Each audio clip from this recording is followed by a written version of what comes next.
6.27 부동산 대출 규제 이후 서울 수도권 부동산 시장 정리해 보겠습니다. 안녕하세요. 인서울 인강남 내 집 마련 스쿨입니다. 오늘은 6.27 부동산 대출 규제 이후 서울 부동산 시황과 그리고 최신 부동산 뉴스 이야기 나눠보도록 하겠습니다. 첫 번째 부동산 소식은 이재명 대통령이 드디어 국토교통부 장관을 지명하셨습니다. 국토교통부 장관 후보자로는 김윤덕 전라북도 전주시 국회의원이십니다. 김윤덕 의원은 민주당 내에서도 사무총장으로 국회의원 3선 출신이십니다. 그래서 민주당 내에서도 중진급으로 이재명 대통령을 전북에서는 제일 먼저 지지를 하셨던 분이세요. 최근에 인터뷰한 내용을 보니까 재개발 재건축 규제 완화에 대해서 어떻게 생각하시냐 기자가 질문했더니 공급을 늘리기 위해 적극 검토해야 된다고 생각한다 이렇게 말씀하시고 공공과 민간의 이익을 균형 있게 해야 될 필요가 있다고 보고 잘 살펴보겠다 이렇게 말씀을 하셨고요. 또 출근하는 길에 기자들이 이재명 대통령이 요구사안이 있느냐 여쭤봤더니 LH 개혁의 경우 기존에 해왔던 직원들이 문제를 떠나 매우 구조적이고 판을 바꿀 수 있는 큰 규모 개혁을 염두에 두면서 능동적 공격적으로 임해달라는 주문을 받았다 이렇게 딱 집어넣고 LH 개혁을 이야기했습니다. 한국토지주택공사요. LH 많이 잘리겠는데요. 추가로 이재명 대통령이 수동적인 형태보다는 적극적으로 했으면 좋겠다라고 말씀을 하셨다고 합니다.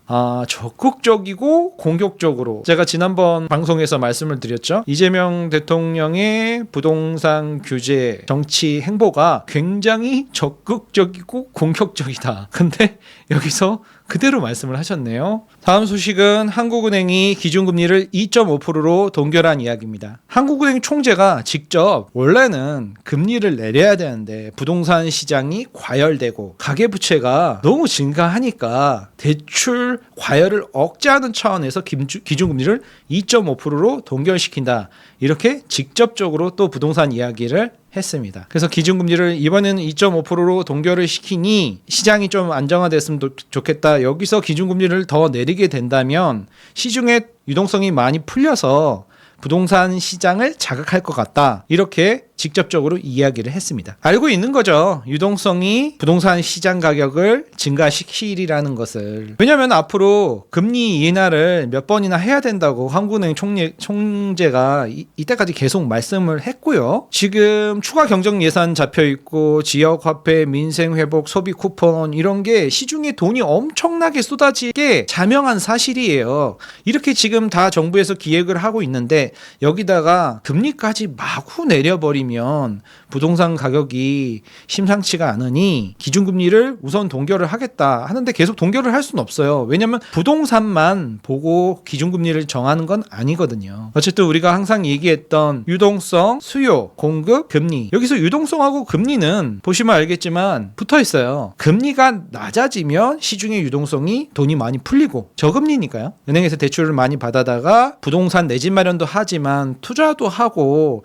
기업은 R&D, 인건비, 연구소 인건비도 주고 그러면서 사업을 확장도 하고 이렇게 시중에 돈이 많이 풀려야 경제가 활성화되면서 인플레이션은 있더라도 경제 활성화를 위해서는 지금 같은 내수가 위축된 시장에서는 필요한 선제적인 조치거든요. 그런데 한국은행 총재도 부담스럽다. 그러면서 이번에는 동결을 시켰던 거죠. 그래서 유동성과 금리는 이렇게 한 묶음으로 같이 보시는 게 좋을 것 같고요. 부동산에서는 그 다음엔 수요, 그 다음에 공급 이렇게 네 가지 키워드를 머릿속에 갖고 계시면 되겠습니다. 계속 얘기해 왔던 거죠. 네, 한국부동산원에서 나온 7월 둘째 주 주간 아파트 가격 동향 한번 볼까요? 서울이 매매 가격 지수 변동률이 일주일 새 하락하고 있습니다. 6.27 부동산 대출 규제 이후 서울이 지속적으로 매매 가격 변동률이 하락하고 있는데요. 시장이 다 얼어붙는다고 제가 말씀을 드렸죠. 계속 전세 가격 변동률은 지금 올라가고 있고요.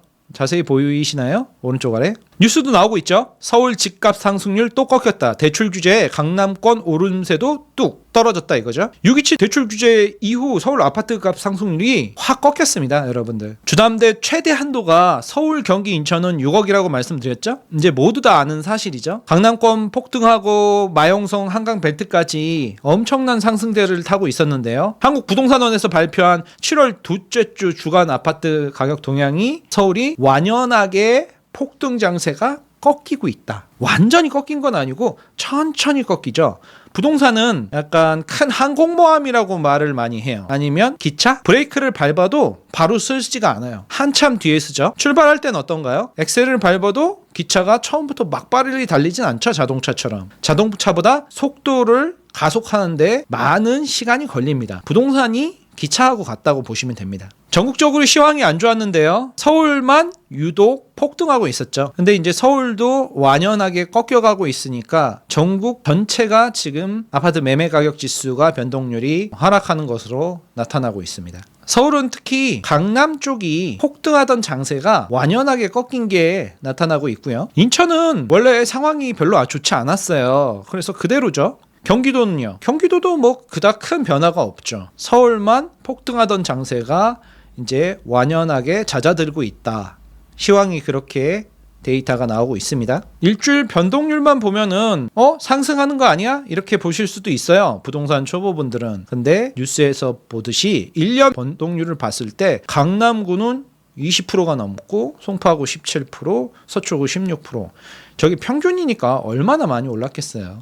또 한국부동산원에서 월간 주택 가격 동향이 나왔습니다. 6월달 기준이겠죠? 매매가격지수 변동률이 어마어마했죠. 6월달에 6월 27일 규제가 나오지 않았었으면 아마 엄청난 상승을 봤을 겁니다. 이렇게 역대급 강력한 대출 규제, 그다음에 6억 한도 나오니까 그나마 이 정도로 잦아들고 있는 겁니다. 세 줄 요약 먼저 한번 하고 넘어갈까요? 6.27 부동산 대출 규제 이후 서울 수도권 부동산 시장 정리해 보겠습니다. 상당 기간 수도권, 서울, 경기, 인천 거래는 위축될 것이다. 특히 매매가 많이 위축되겠죠. 지금 전세도 위축되고 있는데요. 영향권이 없는 6억 이하 물건들도 거래가 위축되는데 부동산 시장이 전반적으로 같이 움직이는 경향이 있어요. 자기랑 상관없어도 저쪽에서 규제가 강하게 내려오면 자기도 갑자기 위축되는 거죠. 그래서 수도권은 지금 대혼란입니다. 서울, 경기, 인천 모든 지역이 지금 대혼란에 빠져 있습니다.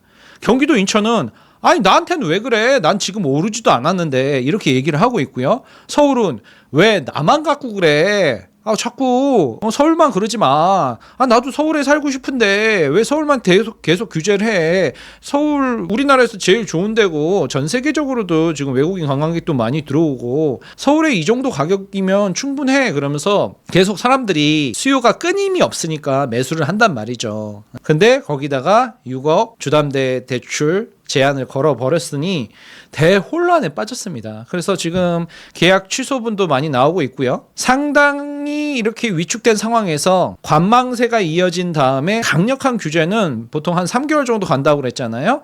길면 6개월 정도. 그래서 올 하반기까지 계속 이런 관망세 후에 결국엔 어떻게 되겠어요? 사람들이 어딘가선 내 집 마련을 해서 가족과 함께 잠을 자고 쉬어야 되고 그런 사용가치 측면이 있기 때문에 뭐 주식은 투자를 안 할 수도 있지만 부동산은 우리 모두가 다 시장 참여자거든요. 매매든 전세든 월세든 어딘가선 살아야 되잖아요. 결국에는 풍선 효과로 매매가 안 되면 전세가 안 되면 월세가 안 되면은 뭐 반전세, 뭐 이렇게 방법을 찾아 나갈 거거든요. 그래서 풍선 효과 갭매우기로 그 비싼 아파트만 있는 건 아니잖아요. 그래서 6억 이하, 9억 이하, 지난번에 말씀드린 맥시멈 12억 이하까지는 6억 대출을 이용해서 내 집 마련은 한다. 그리고 전세를 들어갈 수 있다. 이렇게 사람들이 움직이기 시작하겠죠. 근데 여기서 세 번째, 기준금리는 결국에는 부동산뿐만 아니라 우리 시장 상황 전체를 보면서 조율을 해 나가는 건데 지금 시장 상황이 너무나 안 좋기 때문에 기준금리를 인하해야 된다. 근데 그 인하 포인트가 이번에는 기준금리 동결을 했지만 앞으로 언젠가는 8월이든 9월이든 기준금리 인하 시점이 올 것이다. 그 기준금리 인하 시점에 돈을 빌리는 게 싼데 아니 뭐 월세 내는 것보다 6억 대출 받아갖고 6억까지 대출이 되지 않습니까? 6억 대출 받아갖고 이자 내면서 하는 게 더 싸지 않냐? 금리가 지금 하락하고 있는데 하면서 기준금리가 인하되는 시점에 사람들은 다시 매수에 대해서 얼어붙었던 마음을 조금 녹이고 긍정적으로 접근할 것이다. 그래서 기준금리 인하 시점이 관전 포인트로 보시면 될 것 같습니다. 그래서 지난번에도 한번 정리해 드렸지만 강남은 이제 잠삼대청 토지 5년 지금 6년 연장되고 있습니다. 지금 6년째 5년 이상 6년째 토제로 강남의 핵심 지역은 실거주자만 5년 내내 들어왔다. 그리고 이제 3월부터는 강남 3구 전체 용산까지 토제가 확대 재지정돼서 실수요자들만 이제 채워주고 있다. 거기다가 서울, 경기, 인천 전 지역이 수도권 전부죠. 627 대책으로 6개월 내에 전입을 해야 된다. 6억 한도 6개월 내에 전입을 해서 모두 다 지금 실거주로 채워주고 있습니다. 다주택자들은 규제를 하고 있어서 더 이상 어느 누구도 매수를 해서 전세를 놓을 생각을 하지 않고 있어요. 이런 상황에서 새롭게 내 집 마련을 하거나 아니면 전세를 구하려는 사람들은 상당히 어려운 상황에 직면하게 되겠죠. 우선 시장에 전세가 여러분들 없습니다. 그런 상황에서 신혼부부나 사회 초년생들, 캥거루족들 아니면 지방에서 막 서울로 상경해서 직장을 잡거나 서울에 있는 대학교에 들어온 친구들은 고가 월세로 내몰릴 수밖에 없는 상황이 되고 있습니다. 그럼 앞으로 결국 시장은 여러분들 어떻게 갈까요? 어떻게 될 것 같으세요? 글쎄요, 이런 시장이 계속되면 사람들은 결국 부동산은 나하고는 안 맞구나, 나한텐 기회가 없구나, 매매가는 이렇게 높아졌고 대출을 받아서 집을 살 수도 없고 6억 한도로 걸어버렸기 때문에 좋은 고가주택은 이제 더 이상 못 사고 소득이 아무리 늘어도 내가 대출이 6억에 한도가 걸려 있어서 더 이상 높은 상급지로 가는 거는 사다리가 걷어차였구나. 그러면서 포기하는 수요가 나오겠죠. 그러면서 이제 전세를 찾는데 전세도 없고 어떻게든 구해서 들어간다 한들 2년 4년 뒤에 엄청난 상승분으로 전세금을 또 올려줘야 되고 아니면 이제 월세로 내몰리고 그래서 높은 금액의 월세를 내면서 임차시장에서 머물러야 되고 이러면서 양극화가 극단적으로 치닫겠죠. 그래서 이제 포기하는 수요, 내 집 마련도 포기하고 이제 전세조차도 이제 포기를 해서 자산을 형성하려는 사회 초년생들이나 이런 분들한테는 굉장히 어려운 시장이 될 것 같다. 이런 게 제 개인적인 생각입니다. 여러분들 생각은 어떻습니까? 앞으로 시장이 어떻게 될 것 같으신가요? 댓글로 많이 남겨주시기 바랍니다.